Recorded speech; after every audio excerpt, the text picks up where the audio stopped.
शरद पूर्णिमा के इस पावन पर्व पर हम सब लोग यहाँ पर आए हैं, यह केवल हमारे पालक स्वरूप पूज्य महाराज श्री के चरणों में साष्टांग दंडवत प्रणाम करने के लिए आए हैं। हम उनका अभिनंदन करना चाहते हैं कि आज उनके संकल्प से एक अति दिव्य उपक्रम आरंभ हो रहा है। भगवती यमुना मैया की आरती आज से नित्य प्रारंभ हो रही है और उस पूजा में मुझे पहले वाक्पुष्प चढ़ाने का अवसर जो प्राप्त हुआ, मैं समझता हूँ भगवान की पूजा से पहले शंख की पूजा की जाती है, मुझे शंख के रूप में चुना गया है। शरद पूर्णिमा की यह रात्रि कोजागिरी पूर्णिमा कहलाती है और कोजागिरी का अर्थ है आज इंद्र लक्ष्मी की पूजा।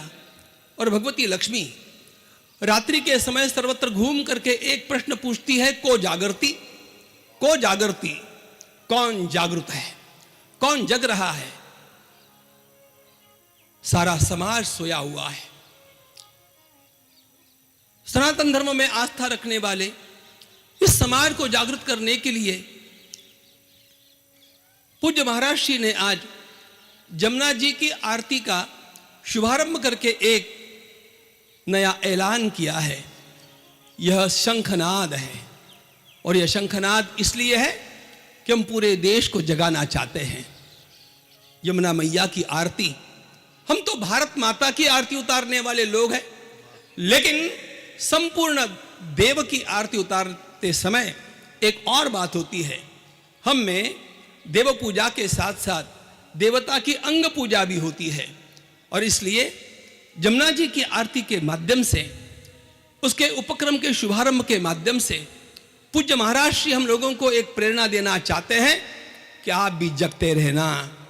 यह समाज जगता रहना चाहिए, यह समाज दक्ष रहना चाहिए।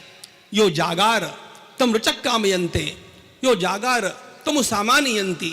वेद कहते हैं जो जागृत रहता है वेद उसके पास अपने आप आते हैं, जो जागृत रहता है देवता उसके पास अपने आप आते हैं।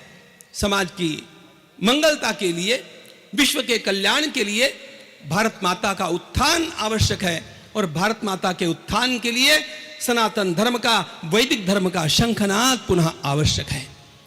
इस शंखनाद का आज शुभारंभ इस पूजा से हो रहा है। मैं जब जब श्रीमद् भागवत का अवलोकन करता हूं, बचपन से मुझे ध्रुव को नारद जी ने जो उपदेश दिया वह बहुत भाते रहा है। वह उपदेश था कि तत्तात गच्छ भद्रन्ते, तत्तात गच्छ भद्रन्ते यमुनायास्तटं शुचिः पुण्यं मधुवनै यत्र सान्निध्यं नित्यदा हरे। जब जब मैं अब यमुनायास्तटं शुचिः इस पंक्ति को पढ़ता हूं तब तक आंखों में आंसू आते हैं, क्योंकि जमुना जी के तट की शुचिता तो वैसी ही है जो शास्त्र से प्रमाणित है, लेकिन शुचिता के पहले जिस स्वच्छता का हम लोगों को दर्शन होना चाहिए वो स्वच्छता कहां लुप्त हो गई।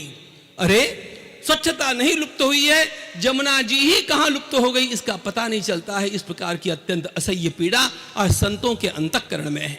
उज्जैन के कुंभ से मुझे पता है और महाराज जी को भी याद होगा, हम लोगों ने बारंबार प्रयास किया कि जमुना जी की यह समस्या बहुत छोटी समस्या है और 4 महीनों में सुलझाई जा सकती है।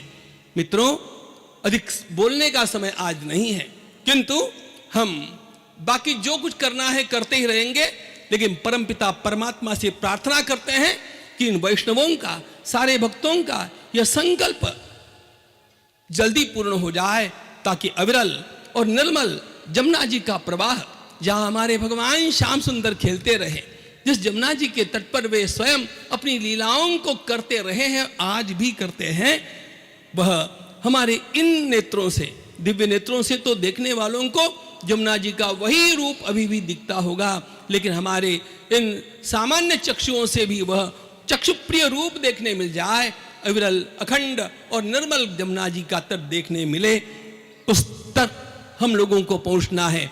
आज हम अपने पड़ाव का आरंभ कर रहे हैं और हम तब तक चलते जाएंगे जब तक ये पूर्ण नहीं होगा भक्ति तो अखंड की जाती है, ये उसके बाद भी चलती रहेगी। लेकिन यह प्रेरणा हम सब लोगों के अंतःकरण में जागृत करने के लिए पूज्य महाराज जी ने इस संकल्प का जो उपक्रम किया है, इसके लिए उनके चरण कमलों में साष्टांग दंडवत प्रणिपात करता हूं। और जागृत रहने का अर्थ है दक्षता। यह दक्षता हमें हमारे अंतःकरण में रह करके पूरे समाज को भी जागृत करते रहना चाहिए। इस प्रकार का आवाहन करता हुआ अपनी वाणी को विराम देता। यमुना मैया जय।